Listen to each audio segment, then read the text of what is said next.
दोस्तों को मेरा सलाम पहुँचे। मैं हूँ कलम जीवी, नाम वैसे वाहिद नसीम भी है, मगर आज हम इस प्रोग्राम को शुरू कर रहे हैं जो कि मैं ये मानता हूँ कि इस प्रोग्राम की नौआयत दुनिया में किसी भी राष्ट्रपति, किसी भी प्रधानमंत्री से बहुत ऊँचे है, बहुत आगे है। इसको आखिर तक सुनना बेहद ज़रूरी है, क्योंकि मैं इस प्रोग्राम में new world order, war on cash, ये क्या गेम है, और ज़मीन जायदाद को लेकर दुनिया में क्या गेम खेले जाने वाला है।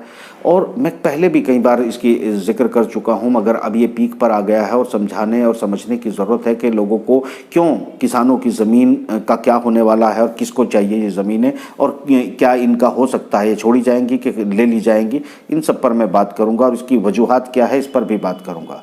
इससे पहले मैं आपको थोड़ा सा ये समझाता चलूँ कि जिस तरह हमारी पार्लियामेंट के अंदर प्रधानमंत्री द्वारा बोला गया कि ये जो इस वक्त दुनिया है वो न्यू वर्ल्ड ऑर्डर में एंटर कर चुकी है और कोरोना न्यू वर्ल्ड ऑर्डर लेकर आ गया है। इसको एक कबूलनामे की तरह आप देख सकते हैं, और जिसको ओपनली किसी पार्लियामेंट के अंदर कबूल किया गया हो, तो ये एक छोटी बात नहीं है। एक चीज़ मैं यहाँ पर वाजे कर देता हूँ कि हमने पहले दिन से, जिस दिन कोरोना की चर्चा हुई थी, उसी दिन से इन बातों को शुरू किया था, और शायद इसका अब ये आखिरी पड़ाव है जहाँ पर हम बात करने जा रहे हैं। हमें समझना होगा कि दरअसल तेल और मुस्लिम जगत का क्या होने जा रहा है, दरअसल रशिया और चाइना क्या गेम करने वाला है, और जो न्यू वर्ल्ड ऑर्डर लाने वाले हैं वो किसके साथ मिले हुए हैं, किसके साथ मिल सकते हैं। ईरान जो है वो क्या करने वाला है जो आने वाले दिनों में हो सकता है आपके लिए बहुत अनएक्सपेक्टेड इसकी जो नौयत है वो हो, कुछ लोग इसे बर्दाश्त भी ना कर सकें। ऐसे ही जब मैंने आज से 4 साल पहले सऊदी के बारे में बोलना शुरू किया था तो उस वक्त लोगों ने मुझे गालियां दी थी और सुनने के लिए कोई तैयार नहीं था, मगर हकीकत आज आपके सामने है, और इसी तरह की बात मैं ईरान के बारे में बताने वाला हूँ। इससे पहले हम आ जाते हैं बहुत बड़ा दुनिया में एक जो इस वक्त माहौल चल रहा है, उसमें क्या है कि 26 जनवरी को एक फ़ैसला आया था, जब हम लोग तो 26 जनवरी का जश्न मना रहे थे या फिर हम लाल किले पे झंडा फहरा रहे थे, तो वो जो कुछ हुआ किसानों का, जो कुछ किसानों के साथ हो रहा था, वो भी गिरफ्तारियां हो रही थी, एक किसान की जान भी जा रही थी। यहाँ एक चीज़ है कि ये तो एक 26 जनवरी का ही एक दुनिया चल रही थी एक तरफ, और एक दुनिया चल रही थी जो पूरी दुनिया में कैश ख़त्म करना चाहती है, जिसके पीछे नाम बिल्कुल ओपन तौर पर इस वक्त मौजूद है, जिनका नाम बिल गेट्स साहब है। बिल गेट्स साहब तो पूरी दुनिया से कैश खत्म करने के लिए एक टाइटल देते हैं जिसे कहते हैं वार ऑन कैश। तो कैश पर वो के साथ वो वार कर रहे हैं, जिसे वो ख़त्म कर देना चाहते हैं। मास्टर्स और वीज़ा जैसी जो कंपनियां हैं वो इनके पास हैं, जो पूरी दुनिया के ट्रांजैक्शन की इंटरनेशनल मॉनिटराइजेशंस करते हैं, और यानी कि उसकी वो फीस भी लेते हैं और कमाते हैं। आप लोग आपस में कारोबार करते हो, एक दूसरे को पैसा पे करते हो, आपका अपना कारोबार है। कहीं दूर बैठा हुआ कोई इंसान अपने हिस्से का पैसा वहीं बैठे हुए उससे ले रहा है। यही है जो कैश ख़त्म करने की वजह है। उसके पीछे ये नहीं है कि आपके देश की बड़ी तरक्की होने जा रही है, आपके देश जो है वो बहुत सेफ होने जा रहे हैं, बिल्कुल झूठी बातें हैं। इसका बिल्कुल उल्टा है, हर चीज़ खतरे में जा रही है, भयानक खतरे की तरफ बढ़ रही है। जब कोई दूर बैठा हुआ किसी सर्वर में इस तरह के कैश को आप देख रहे हैं कि आपको पहले डकैती डालने के लिए आपके घरों में आना पड़ता था, बंदूकें उठाते थे, बहुत सारी चीज़ें होती थी। अब आपके साथ फ्रॉड होता है तो कई साथ समंदर पार बैठा हुआ एक इंसान एक कंप्यूटर पर कुछ गेम करता है, आपसे 2 बात फोन पे करता है, आप लूट जाते हैं, आप कुछ नहीं उखाड़ पाते हैं किसी का। ये सूरत हाल जो है, यानी कि दुनिया जो है, ये छोटे छोटे चोर भी आपको ठग ले रहे हैं। तो वो जो बहुत बड़ी चीज़ें हैं, अगर एक नया पैसा भी वो आपके ट्रांजैक्शन पे लेता है तो उसको कितना खरबों रुपए की रोज कमाई हो रही है। वो भी इस तरह कि वो अपने देश में बैठा है और आप अपने देश में बैठे हैं, और आपको मतलब नहीं है सरकार से, आपको मतलब नहीं किसी और से। आप 2 भाई आपस में लेन देन करते हैं, मगर उनको पैसा चुकाते हैं। किस तरह का टैक्स आपसे लिया जा रहा है। दोस्तों एक बात समझ लीजिएगा, मैंने क्यों कहा कि ये प्रोग्राम किसी भी देश के राष्ट्रपति या प्रधानमंत्रियों से बहुत बड़ा है।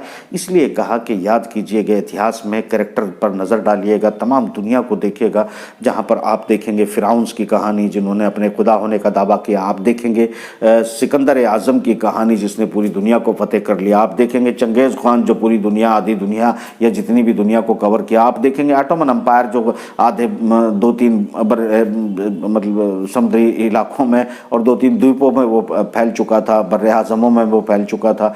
उसके अलावा भी आप तमाम जो खुदावी दावे करने वाली ताकतें हैं वो आपने देखी है। आज की तारीख में भी अगर सुपर पावर अमेरिका को आप मान लेते हैं या इससे पहले यूएसएसआर को एक पावर मान लेते हैं, मगर उसके बाद भी इनकी एक लिमिटेशंस थी। आम जनता पर इनका बहुत ज़्यादा कमांड नहीं होती थी, देशों पर कब्जे होते थे, चीज़ों को हैंडल करते थे, लिमिटेशंस थी इन सब की।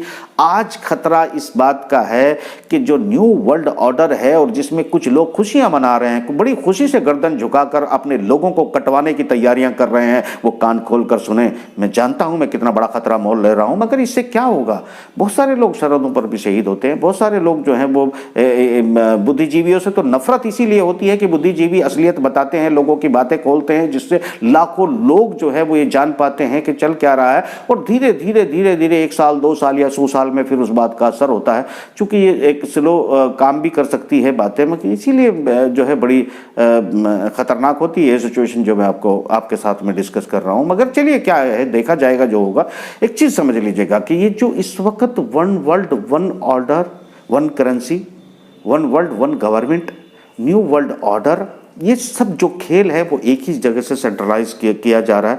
सारी दुनिया जानती है कि किस आदमी को दौलत का खुदा कहा जाता है और दौलत को दुनिया का खुदा का दौलत का पैगंबर कहा जाता है, और किस इंसान को जो है दौलत का खुदा कहा जाता है। तो ये सब चीज़ें जो है आप बड़े अच्छे से जानते हैं, उन्हीं सब का ये गेम है। बिल गेट जैसे नाम एक छोटे मोटे चेहरे हैं, इनके पीछे जो पूरे नेटवर्क्स हैं जो पूरी दुनिया के fuels, oils, gold mine, diamond, सब तमाम चीज़ों को हैंडल करते हैं। अब वो आपकी सांसें गिनने पर आ गए हैं। अब वो उतर आए हैं कि तमाम देशों में किस तरह का एक कदम उठाया जाए ताकि उनके हाथ में तमाम ताकत, तमाम डोर चली आए। उन्होंने पहले कुछ लोगों को जो अपनी सत्ताओं पर काबिज है, उन लोगों को अपनी मुट्ठी में किया, उनके गले में लगाम डाली, पट्टे डाले, उसके बाद उन्होंने अपने गेम को एग्जीक्यूट करना शुरू किया।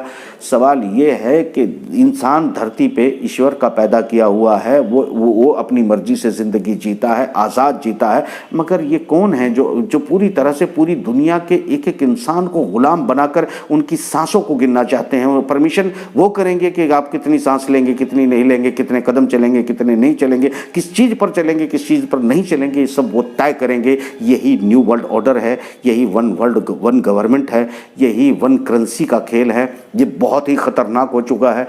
ये उस शैतानी ताकतों से ज़्यादा खतरनाक है जो आज तक खुदावी दावा करते आए थे। ये उन शैतानी ताकतों से भी बहुत बड़ी शैतानियत है जो कम से कम इंसान के दुश्मन के तौर पर आपने आज तक पहचानी है। ये बहुत बड़ा खेल है, बहुत खतरनाक खेल है, जो मानव के सांस पर कब्जा करना चाहता है, यानी कि खुदा से बड़ा होना चाहता है। और यहाँ शिकायत है मुझे, अगर ईश्वर है तो उसे कम से कम ये क्या उसने पूरी दुनिया किसी चंद हाथों में सौंप दी है कि इस तमाम दुनिया को सांस लेने की इजाज़त वो देंगे तो होगी, वो नहीं देंगे तो नहीं होगी। देखिए, मैं नहीं जानता मेरी बात ये कितने लोगों तक पहुँचेगी, कितने लोगों तक नहीं पहुँचेगी, मगर एक बात याद रखना, ये होने जा रहा है, ये हो रहा है। क्या हो रहा है? ये आज किसान आपको सड़कों पर नजर आ रहे हैं।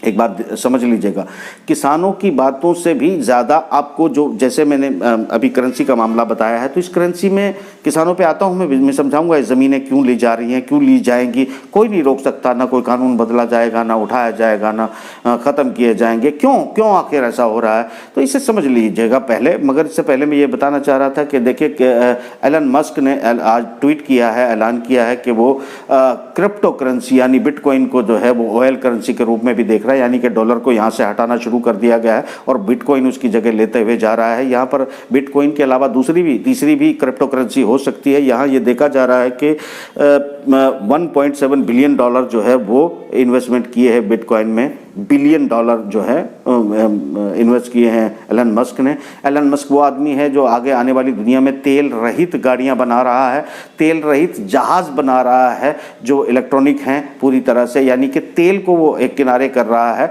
इसलिए वो शायद क्रिप्टो करेंसी की तरफ बढ़ रहा है, चूँकि अरबों से तेल खरीदने के लिए डॉलर में ही डील करना उसके लिए ज़रूरी नहीं रह जाएगा। इसलिए वो अपनी इन्वेस्टमेंट को बिटकॉइन की तरफ भी बढ़ा रहा है, जिसकी वजह से 16% बिटकॉइन के रेट इंक्रीज हुए हैं। यानी कि ये करेंसी क्रिप्टो करेंसी जिसको बिल गेट या उसके पीछे की जो ताकतें पूरी तरह वार ऑन कैश गेम को जिस तरह से प्ले कर रही है और जिस तरह के बहुत सारे प्रधानमंत्री, बहुत सारे राष्ट्रपति अपने अपने देश का मूर्ख बना रहे हैं कि हमको बड़ी तरक्की होगी, हम कैशलेस हो जाएंगे। दरअसल वो चंद मुट्ठी में चंद लोगों को जो है वो तमाम कमान सौंप रहे हैं जो आपको अपने घरों में, अपने ऑफिसों में बैठकर लूट पाएंगे और आपको देना पड़ेगा। आपके पास कोई चारा नहीं होगा।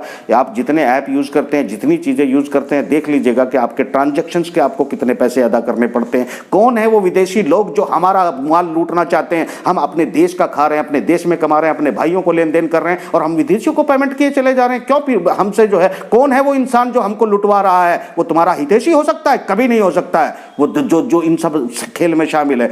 देखिए, ये सब जुमलेबाजियां जो है बहुत स्पष्ट हैं आत्मनिर्भर भारत। और सच में क्या हो रहा है? एक तरफ तुम कह रहे हो आत्मनिर्भर भारत, दूसरी तरफ कह रहे हो कि तुम जो है तुम्हें एफडीआई चाहिए, फिर तुम विदेशियों को सामान बेच रहे हो। यानी कि जुमलेबाजियां मीडिया का बहुत खतरनाक फिफ्थ जनरेशन में इस्तेमाल किया जा रहा है। शायद अगर दुनिया को कहीं सबसे ज़्यादा खतरनाक, जैसे पहले आर्मी, फौज, तोप, टैंक और मिसाइल और परमाणु बम होते हैं, याद रखिएगा इस वक्त आप लोगों के लिए जहर साइनाइड से भी ज़्यादा पॉइजनस अगर कोई है तो मीडिया है। और मीडिया में बैठे हुए लोग परमाणु बम से कम नहीं है। वो आपकी ज़िंदगी को तबाह कर रहे हैं, वो झूठ को फैला रहे हैं, पूरी दुनिया को तबाही के कोने पे। ये इल्यूमिनाती यानी दज्जाल के घोड़े बनकर, मीडिया के लोग दज्जाल के घोड़े बनकर निकले हैं पूरी दुनिया में तबाही मचाने के लिए। झूठे हैं ये लोग जिन झूठों को बग्गी में जोड़ा गया है दज्जाल की, और ये पूरी दुनिया को तबाह करने निकले हैं। झूठे हैं ये लोग। अब आगे सुनिएगा मैं जो कहना चाह रहा हूं कि आखिरकार अब ये तो करेंसी की बात है जो पूरे वन वर्ल्ड और वन ऑर्डर में आपको देखने को मिलेगी। यहाँ लोबियां कैसे होंगी उस पर भी बात करेंगे, मगर सबसे पहले मैं ये बताता चलूँ कि देखिए, जब तेल का खेल खत्म हो जाएगा, वन करेंसी की चीज़ें खत्म हो जाएंगी, सब कुछ जो है डिजिटलाइज होगा, 5G 6G आ चुके होंगे और सब कुछ जो है वर्चुअली अगर चलना शुरू हो जाएगा, तो खाना पीना ही सबसे बड़ी बात होगी, जो मैं पहले भी कई बार बता चुका हूं। और ये सब कुछ तय किया जाएगा, जो कि मैं पहले ही कह चुका हूं। जैसे यूरोपियन यूनियन में, अमेरिका में आप लोग देखते हैं कि खाने पीने की और रहने की और मकान खरीदने की ये सुविधाएं सब गवर्नमेंट आपको कराती है। यानी बच्चा जब पैदा होगा तो वो कर्जदार होगा, मरेगा तो कर्जदार होगा, और वो इन सब कंपनियों के लिए कमा रहा होगा। ये मैं पहले भी आपको बता चुका हूँ। इसमें डिटेल में बहुत लंबी बात करने की ज़रूरत है। इस बात को अगर आपको समझना है तो यूरोपियन कल्चर को समझ लीजिए। 5-6 करोड़ तक मैक्सिमम लोग होते हैं, 1-1, 2-2 करोड़ के बहुत सारे देश हैं। ये तमाम अपने देशों के जनताओं की सिक्योरिटियाँ संभालते हैं, उनके खाने पीने, पढ़ाई, एजुकेशन, हेल्थ सब संभालते हैं। मगर सच बात यह है कि ना बीवी मियाँ की कमाई पर जिंदा रह सकती है, ना मियाँ बीवी की कमाई पर जिंदा रह सकता है, ना 18 साल का बच्चा माँ बाप की कमाई पर जिंदा रह सकता है। यानी कि 100% रोबोट बना दिया है इंसानों को, और उनको ये बताया जाता है कान में कि तुम लोग बड़े संपन्न और बड़े कुशल हो, जबकि हम हिंदुस्तानी लोग किस तरह के लोग हैं ये समझ लीजिएगा। एशिया में ज़्यादातर हम लोग किस तरह के हैं। यानी हमारी अपनी ज़मीन है, हमारी अपनी खेती है, उस खेती में हम बहुत से लोगों को रोज़गार देते हैं, और एक कम से कम बहुत सारे लोगों को रोज़गार देने के बाद दुनिया के लिए खाना पीना उगाते हैं। और हमारा एक यूनिट वाला किसान जिसके पास 20 बीघे 30 बीघे 5 एकड़ 50 एकड़ जिसके पास ज़मीनें हैं, वो ज़मीन में लोगों को रोज़गार भी देते हैं, और कम से कम एक छोटे से राजा की तरह अपनी ज़िंदगी व्यतीत करते हैं। उसको कोई कमांड नहीं दे सकता कि तुम्हें अभी अपने खेत में पानी चलाना है, अभी तुमको यही बोना है या यही काटना है। ये सब हुक्मरानी जो है वो नहीं की जा सकती है। इसका मतलब हम इंडिविजुअल यूनिट के तौर पर जो आज़ाद ज़िंदगी ईश्वर ने हमारे लिए पैदा की, हम उसको जी रहे हैं। अब जालिम हमसे वो छीनना चाहते हैं, लोग हमें बर्बाद करना चाहते हैं। और उसी तरह के यूरोपियन गुलामों की तरह वो जब कहेंगे कि 8 बजे उठो तो 8 बजे उठना पड़ेगा, और हम वो कहेंगे कि 7 बजे सोना है तो 7 बजे सोना पड़ेगा, और हमको कितना खाना है, कितना किस दवाई को लेना है, कितना चलना है, ये सब वो तय करेंगे। हमारी जिंदगी वो तय करेंगे जो दूर बैठे हुए शैतानियत को खेल रहे हैं। और हम खुशी खुशी गर्दन झुकाकर कहते हैं कि न्यू वर्ल्ड ऑर्डर में हम एंटर हो चुके हैं, हम न्यू वर्ल्ड ऑर्डर में सर झुका के गर्दन झुका के जाएंगे। शायद ये वक्त है न्यू वर्ल्ड ऑर्डर की बगावत का। तुमने न की तो मिट जाओगे, याद रखना ये बात। ये सिर्फ जो है ये वो वन वर्ल्ड ऑर्डर है। देखिएगा जो लोग वन वर्ल्ड वन हुकूमत लाना चाहते हैं, वो अपने देशों में अपने लोगों को कैसे बर्बाद कर चुके हैं। देखिएगा कि एक चॉकलेट के बदले वेश्यावृत्ति तक उन लोगों की मजबूरी बन चुका है। ये जानते हो तुम लोग? जानिए, पता करिए, इन झूठे मीडिया वालों से बचिए। ये साइनाइड जहर से खतरनाक तुम्हारे लिए है, याद रखिएगा। इनकी बात बात पे भरोसा करोगे तो तुमको कोई नहीं बचा सकता। और जब तुम्हारे गलों में पट्टे होंगे और जब तुम सड़कों पर घसीटे जाओगे और जब ये कंपनियां तुम्हारी चाबुक बजाएंगी, तब तुमको मेरी बात याद आएगी। हो सकता है मैं हूं ना हूं, मगर तुम्हारी औलादों को मेरी बात याद आएगी। याद रखना ये बात। तो ये कितना खतरनाक गेम इस दुनिया के साथ जो खेला जा रहा है, जो आजाद लोग हैं उनको गुलाम बनाने की तैयारी है। तुम्हारे अपने हितैषी कहते हैं, दरअसल वो झूठे हैं। वो अपनी जिंदगी बचाने के लिए, अपनी ताकत को बचाने के लिए, सिर्फ अपनी ऐश को बचाने के लिए तुम्हारी खाल बेचना चाहते हैं। याद रखना ये बात। दोस्तों, एक बात आपको बताना चाहता हूं, ये सिर्फ हम हिंदुस्तान, बर्रे सगीर, पाकिस्तान या फिर चाइना, ये सिर्फ इन देशों की बात पे नहीं कर रहा हूं। पूरी दुनिया को गुलाम बनाने की जो कवायद चल पड़ी है, ये उस तरह का काम है जैसे इजिप्ट में खुदा होने के दावे किए जाते थे, जैसे जुनून चंगेज खान का कहता था कि मैं पूरी दुनिया को फतह करूंगा और लाखों करोड़ों लोगों को कत्लेआम कर दिया जाता है, जैसे फर्स्ट वर्ल्ड वॉर में सिर्फ निज़ाम बदलने के लिए पूरी दुनिया में कई करोड़ लोगों को मरवा दिया जाता है। ये वो है कि हिटलर जैसी ताकत आती है और वो अपने पूरी तरह से एक निज़ाम को बदलने के लिए यहूदियत के पीछे पड़ जाती है और ये यहूदियत का कत्लेआम भी करती है। ये अलग बात है कि वो कितना या कितना नहीं है, मगर इसमें जो सब मोहरे होते हैं इनको भी फंसाया जाता है। और ये ताकतें जो सिर्फ पीछे रहकर खेल खेलती हैं, चूँकि उनको ऊपर वाले ने शायद बहुत ज़्यादा दौलतें दी हैं, बहुत ज़्यादा उनके पास कंट्रोल सिस्टम दिया है, उनको दुनिया के लिए खेलना, हम लोगों की ज़िंदगी एक चिकन बटर से ज़्यादा कुछ नज़र नहीं आती। हम लोग उनके लिए सिर्फ बाज़ार में एक चिकन है, चिकन की वो गर्दन टूट जाए, उसके पग फट जाए, उसको कोई खरीदे ना खरीदे, वो माल सड़ जाए या बाज़ार में ख़रीदा जाए, इससे ज़्यादा कुछ भी नहीं है। वो एक खेल खेल रहे हैं हमारे साथ में, जो हमें चिकन समझते हैं, इंसान नहीं समझते, और हम बेवकूफ़ उन्हें खुदा समझते हैं, अपने हितैषी समझते हैं। ये भूल तुम्हें बहुत महंगी पड़ने वाली है। याद रखना ये बात। मैं अब कम से कम मुस्लिम जगत के तौर पर आता हूँ। मैं आपको बताना चाहता हूँ कि इस वन वर्ल्ड ऑर्डर में एक चीज़ का और खुलासा चेतावनियों के साथ करता चलूँ मुस्लिम जगत पे आने से पहले। मैं आपको यहाँ ये बताना चाहूँगा कि ये पूरी तरह से जो मुस्लिम जगत है वो एक जगह नहीं रहने वाला है, क्योंकि मुस्लिम जगत में अपने अंदर ही बहुत सारे ख़यालात पैदा हुए हैं, किए गए हैं, और इन्हीं के बीच में इतने बड़े मुकबर, इतने बड़े दलाल मौजूद हैं जो इन्हीं के देश को, इन्हीं के लोगों को कटवाने बिकवाने का तमाम काम करते आए हैं और आगे करेंगे।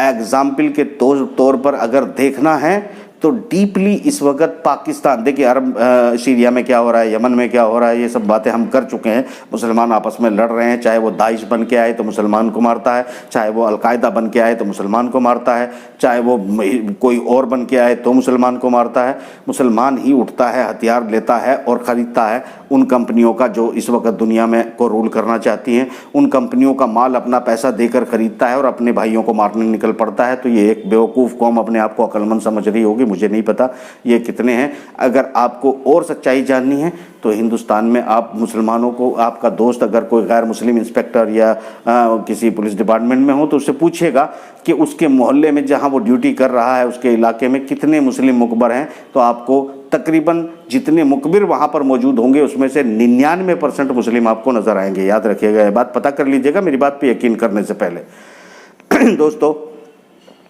एजुकेशन सिस्टम को इस तरीके से संकीर्ण बनाया गया है, जिस तरह ये मीडिया जो है ना, ये इस वक्त जो दिखा रहा है, बहुत बड़ी तादाद में लोग, हिंदुस्तान जैसी जगह में भी बहुत बड़ी तादाद में लोग उनकी बातों को जो फ़कत झूठ है सच मान रहे हैं।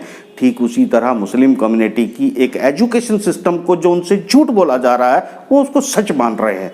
एक पेज छोड़ के जाता हूँ बर्रे सगीर के मुसलमानों के लिए, हिंदुस्तान के अकेले नहीं, जिसमें पाकिस्तान शामिल है, बांग्लादेश शामिल है, और ये जो उर्दू भाषी हैं, इन तमाम उर्दू भाषी, हिंदी भाषी मुसलमानों के लिए एक शब्द छोड़ता हूँ। जवाब हो तो मेरे इसी वीडियो में कमेंट देकर बताना, बिना किसी से पूछे, और बाद में इसकी तस्दीक करना। आपको पता चलेगा कि आपने तमाम ज़िंदगी आपने 1400 साल गुजारने के बाद अपने एजुकेशन सिस्टम को मजबूत करने के बजाय कहाँ पहुँचाया है। तो मैं आपको पूछता हूँ, आप कहते हो आप सुन्नी मुसलमान हो, तो आपको इस जब सुन्नी आप कहते हैं शब्द, तो आप में से ज़्यादातर ये कहेंगे कि हम सुनकर ईमान लाए उसी को सुन्नी मानते हैं।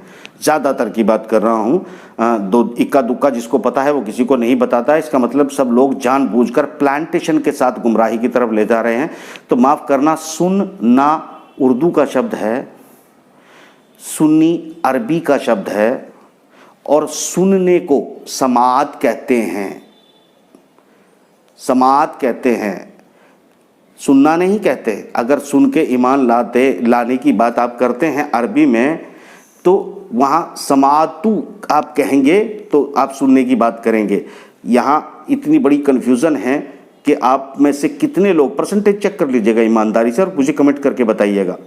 सुन के ईमान लाने से सुन्नी शब्द का कोई मतलब नहीं, जबकि आप में से इस वक्त 70 से 80% मुसलमान कम से कम इसी बात को जानते हैं। तो आपको समझ लेना चाहिए। मैं बेसिक बातें पूछूं, अगर मैं आपसे इसी वक्त हर मामले पे पूछना शुरू कर दूं तो यकीन मानिए आपको बहुत ज़्यादा शर्मिंदगी होगी अपनी नॉलेज पर। एक चीज़ आपको यहाँ ये भी बता रहा हूँ, ये अगर इतना बड़ा झूठ को आपने झूठ माना तो भारतीय मीडिया, हिंदी मीडिया और आपके अपने एजुकेशन सिस्टम को चलाने वालों में क्या फ़र्क है, तोल लेना।